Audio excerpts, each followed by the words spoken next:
Hello, Cadence community, and welcome to our broadcast today. My name is Steve Boyce. I'm your host and moderator for today's program. It's so great to have you join us today on a very special edition of Cadence, a midday edition of our great program today. We appreciate folks who've taken your valuable time with us during this afternoon or perhaps morning, depending on where you're dialing in from. To join us for a great show today, we've got a couple of very special featured guests who we'll be introducing in just a few moments. But before we do that, folks, I want to make sure that we get you all set to enjoy your experience here at Cadence and that you're ready for our great program, which I'll talk about again in just a moment. Now, folks, as you've entered into our beautiful experience here, and thanks again to Chris Nesbitt and his team at ACE Events for producing such a gorgeous environment for us to hang out in together today and enjoy our experience and learn about some great things from our great special guests. Want to make sure that you're all set to enjoy the experience and take full advantage of the opportunity that this platform offers. So as you folks probably noticed when you came in, there's a little toolbar down at the bottom. We've all become accustomed to these toolbars, right, folks? At the appropriate time, when you're engaged with folks at your table, feel free to turn that camera and mic on when we're not in broadcast mode, as we are right now. And that will enable you to chat with your fellows at the table with you, share your perspectives and ideas, get to know some new folks in the process. Also, you'll notice there's a chat button, which will bring a panel in from the right side. The chat feature is a fantastic way for you to share your thoughts and perspectives with all of us as we go through our program today. You can also submit questions to our speakers and to myself as we go through the program. We'll be prompting you to do so throughout the program because we want you to co-create today's experience with us. More on that in a few moments. We'll have other opportunities for you to co-create today's program. So, folks, we hope that you've got enough information on the functionality of our platform here at Cadence. Should you run into any technical challenges, we hope you don't. But if you do, we do have some folks from our team at ACE, as well as some folks from Cadence to help you out. Feel free to find someone that says tech, or just put a problem in the group chat. Someone will come and assist you. Now, folks, we've got a great program. Let's go ahead and review what our topic is for today. And this is a great one. This is a very intriguing one. We're going to come at this from a couple of different angles today, but the topic is when less is more, maximizing value with a light program and maximum interactivity. And some of the folks, long-standing Cadence community members know I'm a Libra. I'm always searching for balance. It's so elusive. But I think today's topic is going to be really great, right? How can we drive more value, right, for all of our program participants and stakeholders, but doing more with less? Focusing less on structure, maybe, more on interactivity? I don't know. I don't have all the answers, but I think our special guests certainly do have some unique perspectives to bring. So again, folks, we're excited you invested some of your valuable time with us today. We hope you enjoyed today's program. I want to make sure we go ahead and get started and bring on our two very special guests. So let's go ahead and introduce our first guest, Dimitri Ortiz. Let's bring Dimitri up on the stage here. Dimitri, great to see you. Welcome to today's broadcast. Steve, it's a pleasure to be here. So excited to talk to you guys and be part of this great event. Well, Dimitri, we are excited to have you in the Cadence community, and I've got to read your bio here so folks have some context about you. You, of course, are a computer scientist specializing in robotic process automation. I'm going to circle back to that, want to learn more about that. Dimitri helps small and medium-sized businesses alike with their digital transformation. That's a topic we touch on a lot here at Cadence. By helping them to create suitable online workforce, identity process improvement, and automation opportunities, right? All really cool things that can help drive success and value with digital transformation. Dimitri has a passion for helping others, has led him to share free resources and work with a nonprofit group to help as many people as he can start a new career in software engineering. Love that, Dimitri. Love that you're paying that forward and helping folks out. Where are you broadcasting from today on our program? I'm tuning in from Guatemala City, Guatemala, Central America, the land of the Mayan Empire. Oh, fantastic. I love that we're global. We may have had folks from outside of the U.S. prior, but that's wonderful. How are things down there in the land of the Mayan Empire? We keep celebrating each day. It seems like every day there's a reason to celebrate, so we name things and reasons for it. Fireworks all over the place today, and so yes, just loving life, and being grateful for everything. Wonderful. Well, we're grateful that you're here with us. Now, as I mentioned in the opener in your brief bio there, you're an expert in robotic process automation. Now, Dimitri, I've heard this phrase twice now in my life, both times just this week. So I feel like I'm already behind on the new trend. Can you share with our audience a little bit about what is this robotic process automation? Sure thing, Steve. Robotic process automation, so we don't get confused. Let's take away the word robotics and think about software bots. Okay. So what actually does is we help business process automation is pretty much what we do. We help businesses with their processes, with specifically tackling eradicating any manual task and repetitive tasks that they may be in their workflows. And by how we do this is we create a digital workforce. In other words, we create bots that can actually emulate the work that humans do. Now, there's been many narratives talking about how this new technology will replace people doing work, and I say yes, they will, and they're here to help us because we have been doing so many hard work for so long, like very heavy tasks, and that has taken away from our humanity and our ability to create. And so those are the things that I really try to help our clients understand, that the reason why many aren't too happy at work is because they're doing repetitive tasks that don't stimulate the mind, don't engage with people, and we are very social people, so we don't want to get stuck with too many automation within even our manual work that we do. So we're helping people get especially small and medium-sized businesses, new technology that hasn't been around. So we are pioneering, so we are very excited to help businesses scale through automation.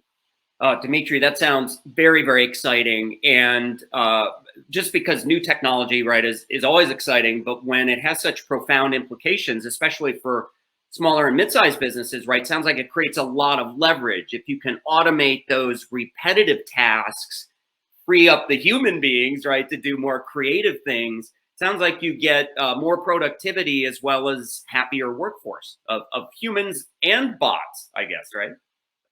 It's a beautiful collaboration, because if you think about it, automation started over 100 years, and it's taken us longer to get the human out of the automation part. So we were created to be creators, and this is part of I think part of the event is to understand that when we start to automate things, in other words, make things already set, and then we focus on the human aspect of interactions of business, of service, I think that's when we improve. So we appreciate the interaction nowadays, the collaboration. I love that quite a bit. And we're going to explore this more, folks, in our Cadence community with Dimitri and our other very special guest in a moment. And folks may be wondering, oh gosh, we've got a computer scientist, a real expert in technology and digital transformation here. What does that have to do with planning and designing events and experiences? But folks, we're going to ladder this back, and we're going to make all of this come together for you. Dimitri, thanks for setting this up for us. Great to have you broadcasting in from beautiful Guatemala. And at this point, I want to go ahead and bring on our second very special guest. This time, I'm going to read the intro first. I'm going to do it in the proper sequence. See, this is why you need someone to automate these tasks, because sometimes humans don't do it well. So our next special guest, Saurabh Katari, is the co-founder of MindCurrent, which uses data science and performance psychology to help the well-being and performance of different workplaces. See some themes here, folks?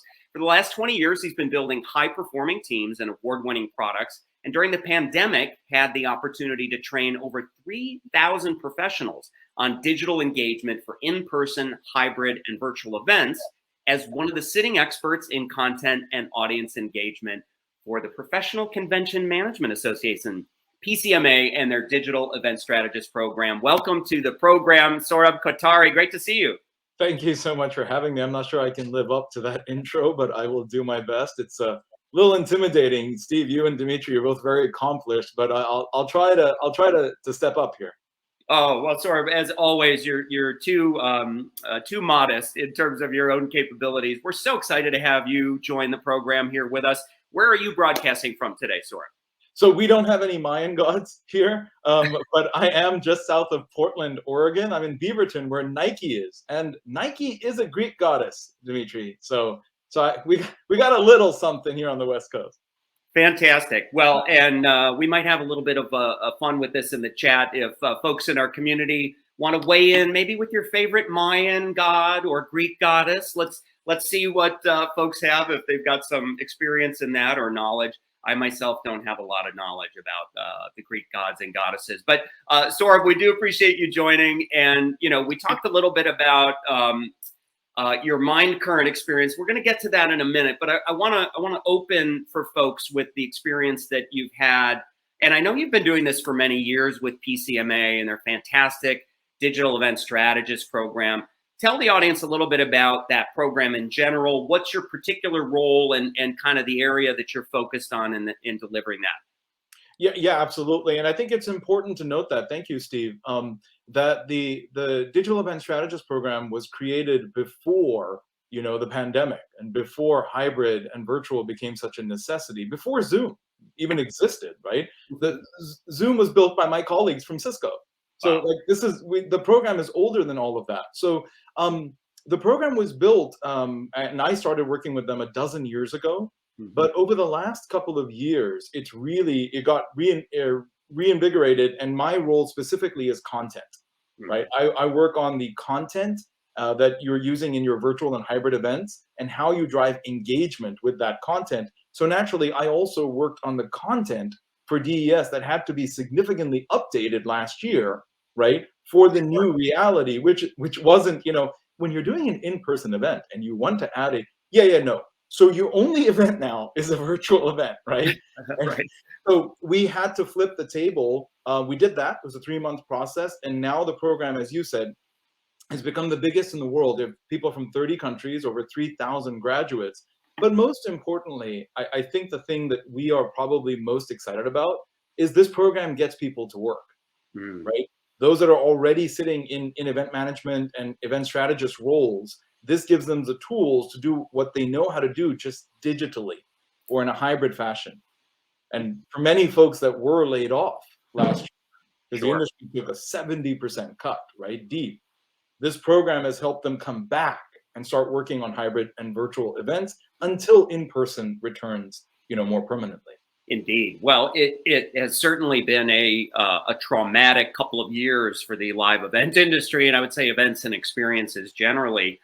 What's interesting, Saurabh, I want to come back to Mind Current as well, because I want to make sure folks understand the context of that. We're going to touch on that here in our first segment.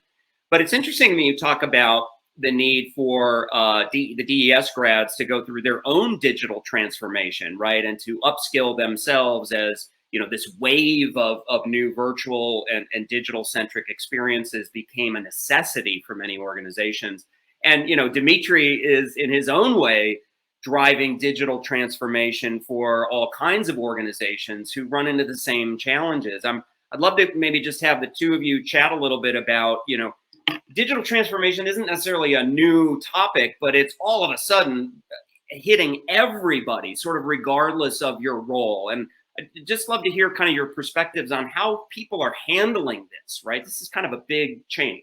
Absolutely. And Dimitri, I'd actually like to start by posing a question to you, right? In the context of what event planners and strategists and even trade show hosts have to deal with. So, when you're dealing with organizations going through digital transformation, as I understand it from my Cisco days, right, Dimitri, a lot of your mandate is coming from the top down, right? There's a need that's understood at the CEO, CIO, or COO level, right? That if we don't evolve as an organization, we'll lose revenue to these disruptors and we'll lose people and we won't get the best talent. It's a little different for event managers because their organizations, and a lot of them working at smaller or mid-sized companies or associations, they haven't made that change. Their leadership hasn't fully adopted or transitioned to a digital mindset, but they've had to almost overnight have to make that change in the way that they're designing their experience or events.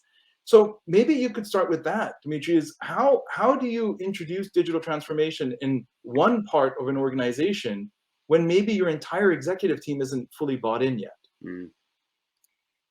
Great questions. So I think that it's one of the biggest challenges that we face these days is talking about adaptation.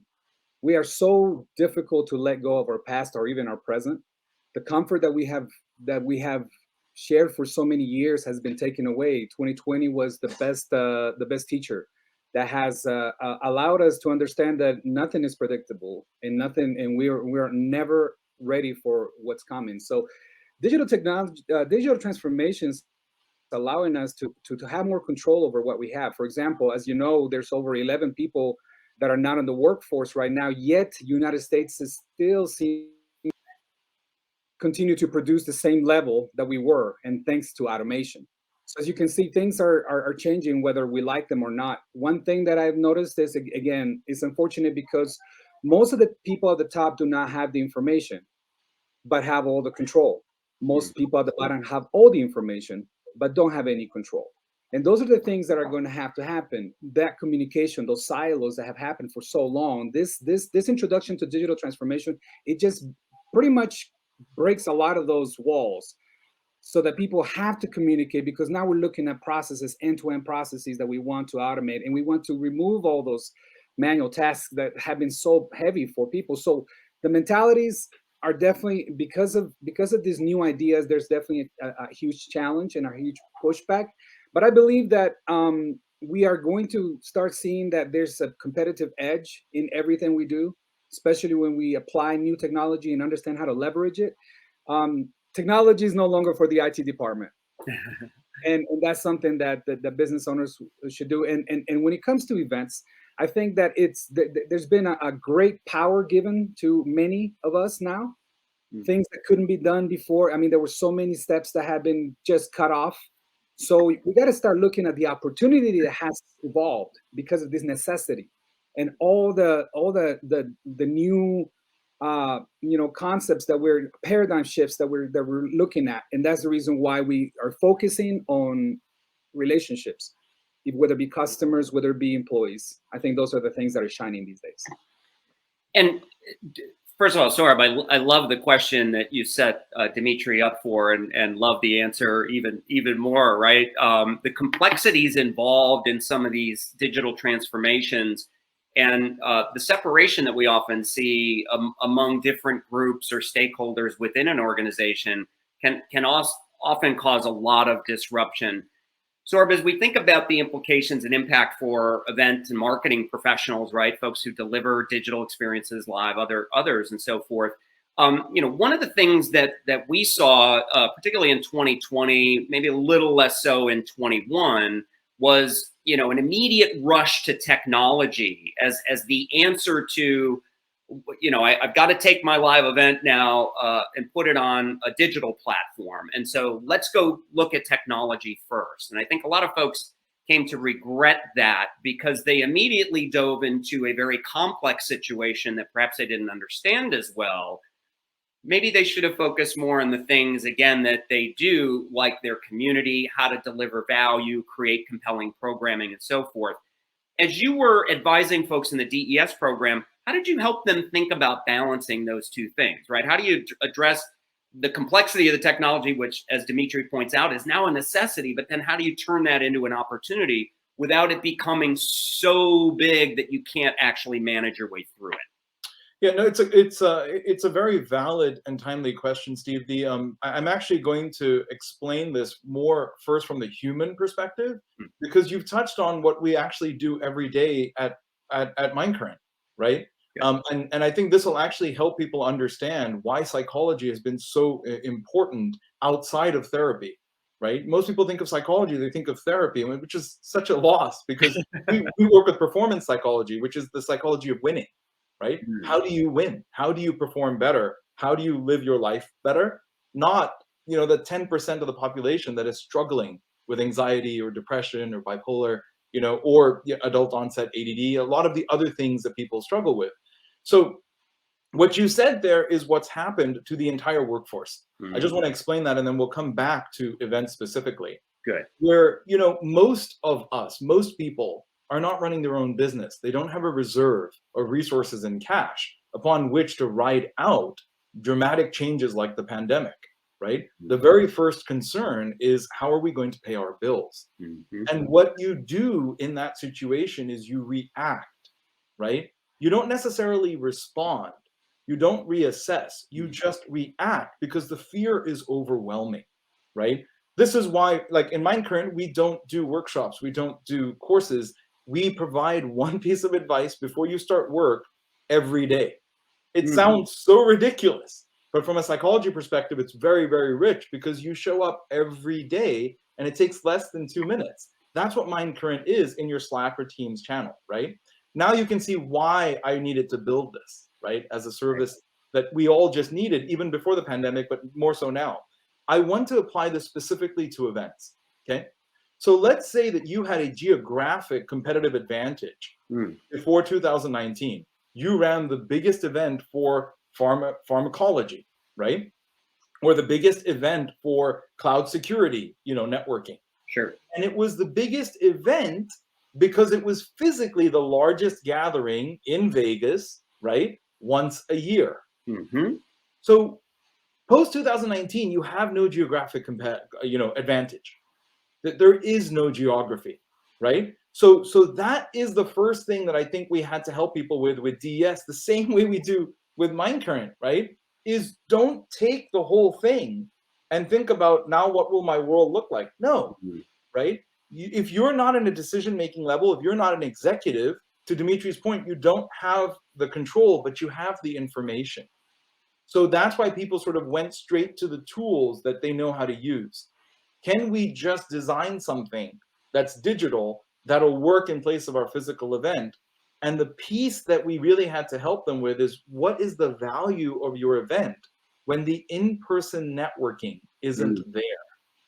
And obviously, I think everybody now knows the answer. The value is content, right? And secondarily, Dimitri already touched it. The value is relationship. It goes beyond networking now, it's relationship, because with virtual and hybrid, you can actually touch your audience every 2 to 4 weeks continuously. You don't have to show up once a year, right, and hope they still love you 12 months later. Well, and that's a great point at the end there, among many great points, Saurabh, and maybe let's dive in on that. There needs to be a mindset shift, I think, if folks are going to embrace and get the benefits of digital transformation, at least as it pertains to events and experiential engagement. A mindset shift away from that episodic kind of model to this continuous, more always on type of engagement. And this speaks exactly, Dimitri, to how you're building those relationships. It's not a transactional relationship anymore. It's much more about building that long-term value. And yet that's a very difficult shift to make, because I think if event folks are staying in an episodic mindset, my guess is you then look at the capabilities of technology and you say, well, look at everything that we can do, right? Let's give everything we can to our audience, right? Let's do the content and the live streaming and the networking and gamification and blah, blah, blah, right? They want to give it all because they want to have something for everyone, and they don't want to miss an opportunity to leverage some functionality, right, to try to create a great virtual or digital experience. So is that part of what drives complexity in some events, and maybe that turns some audience members off? Am I on the right path? I believe so, Steve, because in my field, that's exactly the problem. When you start to bring complexity into our communication and into our us our content, or even our presentations, I think that's where we lose people. I think simplicity is king when it comes to most of the things we do. I mean, even with technology, you cannot explain to your customers something too technical. Especially, I'm in the middle of our technical team, as well as I'm the one that bridges the communication to them, our customers. And so being able to have them feel comfortable with what we're doing, and it's something new. And so one thing that we should leverage is the fact that people are starting to get used to new ideas, radical ideas per se. And as you notice, different is better than better nowadays. And so sometimes it's giving up is difficult, because giving up, again, it's something that we're comfortable with. Giving up, sometimes when we give everything up, we actually gain freedom. And I think that's where it becomes, because if you keep thinking of 2-3 years ago, I mean, we cannot look back. What Right. got us here won't get us there. And so those are the things that we need to provide to our, to our clients, to our to our customers, to our followers. Just a simple idea to follow and be able to present big in a big way. I love that, Dimitri, and I think letting go of things that you have often relied on and held on to, right? Being willing to give up some control, I think, is really an important aspect of transformation. And Saurabh, I know that's going to be hard for event folks to hear, right? Because they're so good at planning, and man, they put every little detail together, and the events are fantastic, and the venues are gorgeous, right? And they don't leave a second without some kind of engagement. Which can be awesome, but there's some contrast to that, right? Where that's a lot for an audience to take in. It may not allow space for the audience or participants, like we like to create here, right? And we'll get to that soon, folks. To actually allow the participants to co-create the experience, right? And I guess it's maybe the difference between being an attendee or a viewer, someone passively watching, versus actually contributing and participating in the creation of that group experience. Yeah, and I think Dimitri really, thank you, Steve. Dimitri really laid it out well. The issue that most folks are dealing with isn't technical at all. The design issue is about control, right? There's two ways that, from an event planning or event management, or even a destination or convention, planning perspective, that we're at a disadvantage. Two things. One, we've built our careers, right, on reducing risk, on figuring out what works, and trying really politely to tell people not to do it another way. We're in the habit. I don't want to say we're in the business, because we're not. This is a myth. We're not in the business of telling people how to do events. We're in the habit of telling them how to do events. So it's very hard for us, right, to hear no. Event planners really struggle with this, and event marketers also struggle with this. We always want more. We believe we can do it. However, 2019, 2020 really taught us this, is that you really got to get comfortable with hearing no. And I'll give you a very simple example, right? Let's say 70% of your audience is a repeat audience for your annual event, okay? So the question you should be asking is, can we provide a rich networking experience, right, at our event? Because these people clearly use this event to meet each other, right? Can you do it the way you used to, with a single large space and 300 senior executives? The answer is no. Right. And you're going to have trouble with that. If you listen as an event, it's like, well, what do you mean it's no? I can build it. Right. They're letting me, well, your platform doesn't know your event. Right. Telling you, can you technically allow 300 people into a space? Yeah, we could do that in Zoom. Yeah, terrible idea, right? The ideal size for people of that persona and that relationship to meet is going to shock you. 6 people at a time, right? The next size that's ideal, 12 to 15. These are design decisions that you can only get to when you first accept the no. We cannot do it the way we want to, or the way we have. But can we still bring those people together in a rich networking experience? Yes, and this will get, Steve, to the second part of what you're saying. And we can do it even better if we identify about 10 or 12 of them that would like to lead those experiences. Now you're onto something that is uniquely hybrid, uniquely virtual, almost impossible to do in person. Right. But great for a virtual experience. So I'm just stepping into how the design thinking and the practical monetary decision making has to change. It's been very hard for folks in our industry. Wonderful. I love that response and set of perspectives. And I love how you two gentlemen have really helped kind of set the stage as we talk about design thinking, digital transformation, how we reduce the complex to something more simple and manageable. Dimitri and Saurabh, you both emphasized the importance of human quality, right? As we go through these decisions and these factors and different opportunities that we have. So this has been a very rich and compelling conversation. What I'd love to do now, guys, is do just what we were talking about, right? So let's break out of segment one here. Let's go out and meet our Cadence community. Love, folks, for you to share your thoughts and perspectives with our very special guests and others who are in our experience today. Let's talk through some of these issues, some of these challenges that kind of exist at more of the system level, because they do have really important downstream implications. I think as Saurabh was really pulling out for these specific decisions we make about engagement components and how we do things and what we include and what we don't. And Dimitri, I know in software, right, you can't do everything that you want. No product roadmap is infinite, right? So you got to make decisions. You got to say no. At BDance, we prefer yes and, but it's always about making sure that you're putting the right program together to meet your objective. So Dimitri, Saurabh, if you guys are ready, why don't we go ahead and break out into the community? We'll come back then in segment 3 in a little bit. And you guys can be the voice of our community and share with everybody what you learned and what you heard, and we'll continue the conversation there. So folks, we'll be joining you in the tables. We'll see you in a minute. Okay, looks like we're back, folks, in our final segment here. Great to see our two very special guests, Dimitri Ortiz and Saurabh Kotari. Great to have you guys back in segment 3. And I know I had a great time sitting with some of the folks in our Cadence community. Love to hear about your experience as well. Saurabh, let's go ahead and start with you. We were in the same table for a while. What did you hear from the audience? What's on their minds? So, I mean, we ran out of time, Steve, I think, which is from an event planning perspective, that's perfect, right? The conversation was very rich. There are a lot of ideas from the original segment. And the two that I want to share with, and there's a third, but we may not get to it.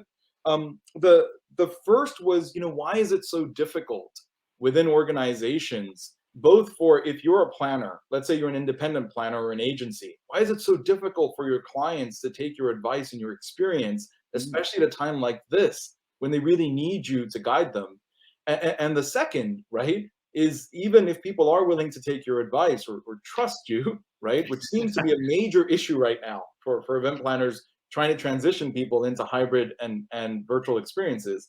The second is even if they're willing to trust you, right, why are so many event planners and decision makers, why are they having trouble answering the why of their event, right? Like they seem to know exactly how to execute on it, but in the last year or so, it seems like they've been promoted into no one's telling them, here are the 7 or 8 things I want from this event. They're turning around, their own leadership is turning around and looking at them as like, so what's the event going to be like? What are we going to achieve? And people are feeling very ill-equipped, like, whoa, you want me to answer the why? Right? That hasn't been my role. So those were 2 very hot topics. And like I said, we ran out of time. Both excellent and both related in some respects, right? Let's dive just a little deep, and folks in the audience, we're sensitive to our time. I know we're kind of running up against the formal program time. We always leave 30 minutes after for engagement, but we're going to spill over a little bit with these 2 great guests. Let's take that first one around trust and taking advice.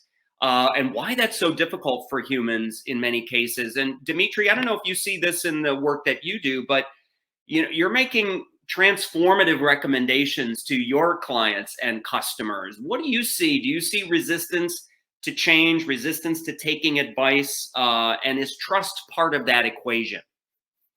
Oh, incredibly relevant, Steve. You got to remember that we are coming to and telling organizations to completely change everything that they have done. I mean, we don't come and just tackle a little part of their business. We come and completely take over their business in a whole completely. I mean, when it says transformation is the word we got to think about here. We're not just we're not giving advice. We're not trying to change a part of it. We're completely changing and revolutionizing their whole business. And so I think we're going back to kind of the same problem. Many business owners or decision makers, C-suites, they have a hard time giving up control, because now we're talking about that they have to venture into something that they don't understand. People fear what they don't understand, and that's the first thing that we need to remember. So the best thing that we can do is obviously educate, give relevant examples that they can relate to, because really it's things like, for example, when I talk about robotics or even automation taking over, I like to give examples like, hey, the calculator came in the 1970s and it was doing better work than the accountants that you had as humans, because we are error prone. But they didn't grow legs and feet and take over their jobs. As a matter of fact, you put a calculator in the hand of a human accountant and he became a super accountant. So those are the little, those are the examples that we need to bring it down to everyday use for our clients, because many of them are scared, afraid. It's so uncertainty these days. It's very commonplace. So those are the things that I think that we that I find in resistance to change, into adapting new ideas. I think it's just as you mentioned, the trust that comes within your experience and ability to transmit that to everyone that you're helping and serving. Excellent. And Dimitri, I'm glad to know the bots aren't growing arms and legs. If they start to, please let me be the first to know. I've got some contingency plans, although not for that sort of thing. But I'm going to pivot now to a real important piece that Dimitri raised, and kind of comes back sort of to what you opened with, which is, that trust factor in terms of taking advice. And that's very difficult, I think, for humans generally, right? I think we're skeptical beings, perhaps by nature. Fallon Cryer out in the audience had an interesting way of describing that. She said she says learnt. I think that's the proper English, right? Learnt rather than taught, which I thought was really kind of an interesting take. And I think is kind of what Dimitri is saying. And this gets at the heart of, I think, what you're talking about is people need to understand the why behind something. So in the context of our program today, why is it better to do less? And why does that actually result in delivering more? And I don't know if that's honing in on a key concept, but I'd love to hear kind of reaction to that. Yeah, no, absolutely. And I do have to look at this also. I have to bring some psychology into this, because I think we're not talking about the human piece because it's uncomfortable, but it's universal and we should talk about it, right? One thing, Dimitri, I just want to build off of a comment that another audience member shared is, when people think about what you do with automation, especially robotic automation, it just sounds expensive, right? It sounds like crazy expensive, millions of dollars, but the reality is not doing it is actually much, much more expensive, because it's going to affect your customer experience. It's going to take away your revenue, could cost you your business. And I think that's a really good point, really astute observation from the table that you were at. I'm going to use that, Steve, to actually explain the problem with trust.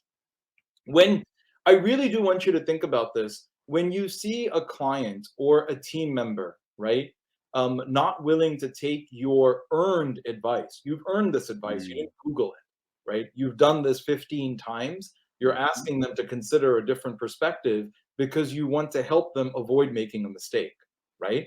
That's why you're doing it. When you see resistance to advice, it's not the actual issue, it's a symptom. It's a symptom of the underlying issue, which is you're not aligned on your goal.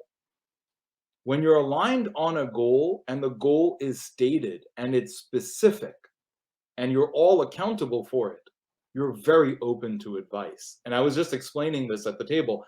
That's actually how a team operates, right? That's how every team, from sports to like engineering to astronauts in a spaceship, the alignment of that goal, we all want this thing. It's very open to advice and even to change, and it really builds trust and respect. So I often would say, for all of us that are planning events, when you see that, when you see someone really push back, no, I don't want it done this way. No, I know you've done 100 events, but I want it done this way. You really should take that moment to pause and say, okay, this is a good time to revisit what are our goals. And that's what I want to end with on this. With virtual and hybrid, you can't have the 7, 8, or 12 goals that you have with an in-person event. You can have at maximum 3 goals. And you can win if you keep your goals down to 3 goals from your hybrid or virtual event. Plus, that's how you're going to get everybody to align, is by simplifying. This is all we have to achieve.